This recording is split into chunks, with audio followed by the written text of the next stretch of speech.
This is VK6ARN, Newswest. We are a community organisation and we've been serving up the best amateur radio news in Australia since 1931.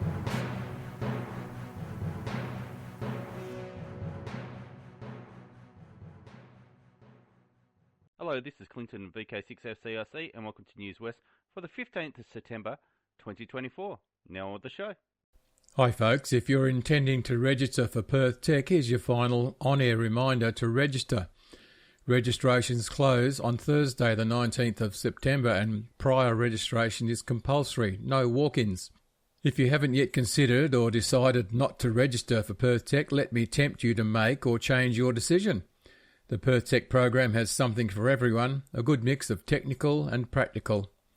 The program includes Monier Salem, K6AQ, and he'll discuss the use of machine learning and FreeDV, improving digital voice over HF. Then there are two amateur radio clubs in WA who have involvement with the state emergency services, and hear what they're up to. And hear how Peter, VK6, Hotel Papa, built a medium and low frequency station utilising equipment from an aviation non-directional beacon. Dennis, VK6AKR, and Dave, VK6KV, will demonstrate measuring permittivity of uncommon dielectrics with the subtitle of Spend More Time on Air, Less Time Tuning That New Antenna. And then Peter, VK6YSF, will discuss how necessity propelled him into maintenance of his radio equipment. He'll also walk through a couple of example repairs and what he did wrong and what he learned from the experience. And there's more. And then, of course, there's the social thing, because on the day there's endless tea coffee and a couple of good tea coffee breaks in which to chat amongst yourselves, lunch, morning and afternoon tea, optional sundowner at the end of the day. There's a day raffle with hundreds of dollars worth of prizes, and there'll be door prizes as well. And to cap it off, we've got caravan or camper parking for Friday and Saturday nights, so you don't have to get up so early in the morning or don't have to be too careful about having a nip or two at the sundowner. So our website is vk6.net, and look at the Perth Tech page, vk6.net. That's easy enough to remember, and that's where you find all of the information about Perth Tech, and there's a link there to register. It's a lovely purpley plum-coloured button, you can't miss it. And a reminder again that prior registration is obligatory. Your registration and your fee pays for the catering, for lunch and for your morning and afternoon teas. And we've been burnt in the past. Everybody pays, nobody takes. I'm Bob VK6PIP for WA Amateur Radio News, and I'm looking forward to seeing you next weekend at Perth Tech. Foundations of Amateur Radio. To get into the hobby of amateur radio is easy, but that doesn't mean it's simple. I was introduced to the hobby 3 times. The first time I was a Sea Scout in the Netherlands. It was JOTA, the annual jamboree on the air, and radio amateurs across the planet were set up at various scouting locations with their stations, showing off how to make contact with faraway places. My memory of it is brief. I recall a green heavy army tent with radios on a table. There was noise everywhere. I was told that I was hearing a station in Brazil, which seemed incongruous given that I was standing on an island surrounded by other Sea Scouts, a place where I had been camping and sailing for several years. We trooped out of the tent, and 10 minutes later I broke a finger playing a game where you sat on a mast trying to upend the other person using a canvas bag with a jib in it. I was unceremoniously upended and landed poorly, and broke the middle finger on my right hand. Being a teenager, that was of course a source of immediate ridicule and innuendo, and getting a dink, that's Aussie slang for getting a ride on the back of the pushbike of my boatswain to the local hospital, after rowing from the island to the mainland, caused me to completely forget that amateur radio experience. The second time I came across the hobby was through my then manager, Ian, whom I now know as Victor Kilo 6 Kilo India Hotel. But at the time he was a quiet-spoken man thrust into the role of manager. The introduction came in the form of a Daihatsu charade with a massive, what I suspect was a 40-metre HF whip. The amateur radio aspect made little or no impression. The antenna, clearly much too large for such a tiny vehicle, did. I don't recall ever talking about amateur radio or even seeing his setup. Come to think of it, I'm not sure if I ever have. The third time I came across the hobby was at a dinner table surrounded by my fellow dog-cow geeks. One of them, Meg, then with the call sign Victor Kilo 6 Lima Uniform X-Ray, showed us her brand new shiny purchase, a drone that could be controlled remotely via Wi-Fi on 2.4 GHz. She went on to tell us that the range was pretty limited because it was Wi-Fi, but because she was a radio amateur, she was going to experiment with an amplifier. This was permitted because, as I learnt, the 2.4 GHz Wi-Fi frequencies are shared with amateur radio. You might know it as the 13cm band. I asked about this thing called amateur radio. I wanted to know what was involved. How would you become one? What would it cost? You know, all the things everyone always asks. I was told that there'd be a course in 2 weeks with an exam the weekend after. I asked if we needed a group booking and was told to just rock up. So I did. I got my licence in 2010 and my world changed forever. I will add, just to make sure that if you're planning to do this, that during my course I discovered that my licence wouldn't permit my use of the 13cm band, so I'd have to upgrade. I promptly purchased the requisite course material and started reading. In the meantime, I got distracted by the activities at a local club. Then I bought a radio. Then I was told I wasn't a real amateur because I only had a beginner's licence. So, to prove a point, I started having fun with my licence. I haven't stopped since. Now, some or maybe all of this I've shared before. Here's something new. I'm a so-called AFOL, or adult fan of Lego. It's not a guilty pleasure, I'm happy to admit it. I have too much Lego around me. My oldest set is from 1964, House with Garage, number 324-2. It's not complete any longer, the car is long gone, the garage door weights are broken off, but it has pride of place in my living room. History does not reveal how I came into possession of it. Best I can reconstruct is that in the deep dark corners of Australia, it takes a little while for kits to arrive, since I was born after the kit came into existence. I do know that I had it before 1976. The other day I was watching a documentary about Lego, and one thing stood out to me. I'll share the entire quote by Kjeld Kjørk Christiansen, the then president and CEO of the Lego Group. Quote, during the 1990s, we kept thinking that much more should be done for the adult hobbyist builders, as we called them at the time. Most people on the management team thought we should concentrate on children instead, but I felt that a person could have an inner child at any age. End quote. Why this is important is because of my activities as a radio amateur. We as a community keep saying that we should grow, that we're losing too many people, that we need to engage with STEM or science, technology, engineering and mathematics. Whilst that may be true and whilst JOTA and Scouting might give us exposure to fresh new people, there's a massive community of adults who already know about our hobby.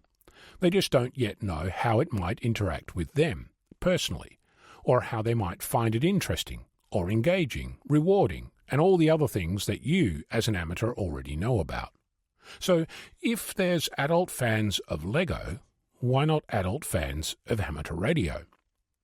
Whilst thinking about that, how would you talk to them? How would you go about finding them, relating their interest to our hobby, finding common ground, and discovering even more things that we can add to the thousands of amateur activities we already know about? I'm Ono, Victor Kilo 6, Foxtrot Lima, Alpha Bravo. Hi, just a little note about VK6RRG and the WARG Technical and General Net. Having it run every Sunday morning on VK6RLM, that's 146.750, or Channel 3 in the old money. And it starts at 10:30 a.m. this morning. Of course, if you're listening in the evening, it's next week.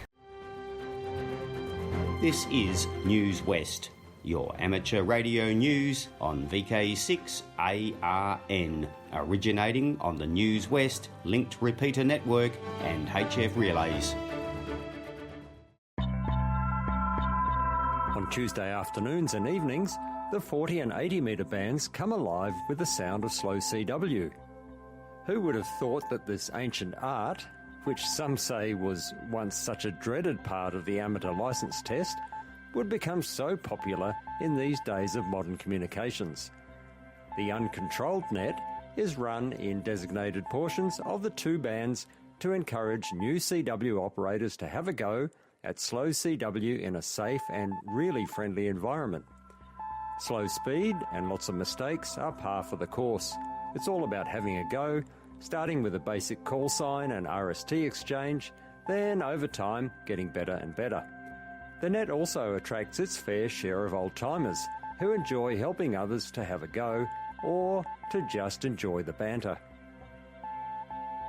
The CQ-QRS net started in Western Australia 3 years ago and has been running every single Tuesday and has been unbelievably popular. The net runs from 3 p.m. until about 7 p.m. on 40 metres, then moves to 80 metres, and we've had up to 60 stations on air having a go. And who knows how many listeners are out there every Tuesday as well. So the CQ-QRS net is on 40 metres between 0700 Zulu and 1100 Zulu, that is 3 p.m. until 7 p.m, and is held between 7020 and 7040 kHz. Then between 0900 Zulu and 1300 Zulu, which is 5 p.m. until 9 p.m, we're on between 3540 and 3570 kHz every Tuesday. There's no net control, so when you're ready to have a go, just find a quiet spot and start calling CQ-QRS at about 75% of the speed you can copy. Most stations will match your speed, so go slow until you're really comfortable with CW. So this might be just the opportunity you've been waiting for to have a go at transmitting on CW, or perhaps just to stop the contacts rusting up on your key. Doesn't matter whether you're brand new to the code, or if you're an old-timer who would like to have a bit of fun and help encourage new operators by having simple, safe QSOs at their speed. We'd love to have you join in. Too much switch mode power supply hash on 80 metres? This might be the incentive to do something about it. With a cheap noise canceller costing less than $100, 80 metres could be easier than you think. So again, the net starts at 3 p.m. every Tuesday above the DX segment on 40 metres between 7020 and 7040. Then, after 7 p.m, moves to 80 metres between 3540 and 3570 kHz. There are usually stations in the west, east and in between listening out for your CQ-QRS call. For more information and to receive our free weekly CQ-QRS RagTune newsletter, contact me, Mark, VK6QI, via the email on qrz.com, or you can use our address cqqrsnet@gmail.com. That is cqqrsnet@gmail.com, and I'll be pleased to have a chat. Good morning, this is Roy VK6 X-Ray Victor with this week's helpline for the 15th of September 2024. Last week, Father's Day, was the 39th anniversary of Helpline, and we're in the 40th year now. That's 40 years. Getting a bit long in the tooth, but at my particular age at the moment, you're lucky to have teeth, I guess, so I should look on the bright side. Here's today's helpline. For sale, we have brand new boxed ICOM IC450 80-channel UHF CB transceiver. It was ordered some years ago, but never been used, never been unboxed. In fact, it's a high-quality unit, operates from 12 volts or 24 volts DC input, so it would suit a car or a truck. Comes complete with speaker microphone, which also controls the set's many functions. It has been superseded, but it is still an excellent piece of equipment, excellent reputation, and a bargain at $175 or nearest offer. If you're interested, please contact Clive, VK6 Charlie Sierra Whiskey, via email at the following address, which is Charlie Sierra Whiskey Alpha Lima Lima India Sierra @hotmail.com. It spells cswallace@hotmail.com for further details. Last week, unfortunately, there was no helpline because of a total power failure at my QTH. I was unable to promulgate the helpline to Clinton before the deadline. So this week, the items that missed out was VK6 Echo Tango's Ham Shack clearance sale, which consists of today an Alinco Delta Romeo 635 VHF UHF base mobile transceiver, and it's priced at $295 or nearest offer. There's also a Upita, I don't even know how to say it, Upita or whatever, I'll spell it, Yankee Uniform Papa India Tango Echo Romeo Uniform, model Mike Victor Tango-7100 multiband handheld transceiver for $65 or nearest offer. All that for $65. Okay. There's also a computer, a Kogan, Kogan Atlas 10.1 inch 2-in-1 Delta 600 touchscreen laptop with Windows 11 installed with 64 gigabytes of RAM, I presume, priced $99 or nearest offer. If you're interested in those items, please contact Tony on his mobile, which is 0472 608 523. Again, at 0472 608 523, or you may email Tony at this address, which is Tango Alpha Romeo Golf Echo November Tango India at aussiebroadband.com.au. That's AUSSIEBRODBAND, Aussie Broadband, as that spells, .com.au. And that, my friends, is all this week. I'm not going to trust my luck any further. I will put it back to Clinton, and thanks for listening. If you have any items for next week, please contact me at VK6X-Ray Victor, my call sign, at bigpond.com, at Big Puddle, in other words, bigpond.com. And thank you once again for listening, and if you do get in touch with me, I'll broadcast your items next week. 7-3 from VK6X-Ray Victor. A few months ago, I issued a challenge to members of the Hills Amateur Radio Group, HARG, to form a team to have a go at the Remembrance Day contest. There were some enthusiastic responses, and soon enough there was a group interested, about 10 of us all up. Other things happened because we were going to do the RD. Someone checked the antenna connections, the SWR, etc. Others made sure all the equipment that should be in play was in place. We were not entirely successful there, as some pieces were hiding very successfully and were not found until after the contest, but they weren't essential. They would have just been nice to have. Some of us overnighted in caravans or on the couch at the club rooms, and some went to and fro from home, as they don't live far. I should point out at this point that about half the team hadn't done a contest previously, so there were big learning curves ahead of us for all of us. From the outset, we didn't think we would win the contest, but we were determined to give it a damn good go. There was a roster of sorts to make sure that there was always someone around to work the station, and others turned up from time to time, and there was always someone around to help the station stay on air for the full 24 hours.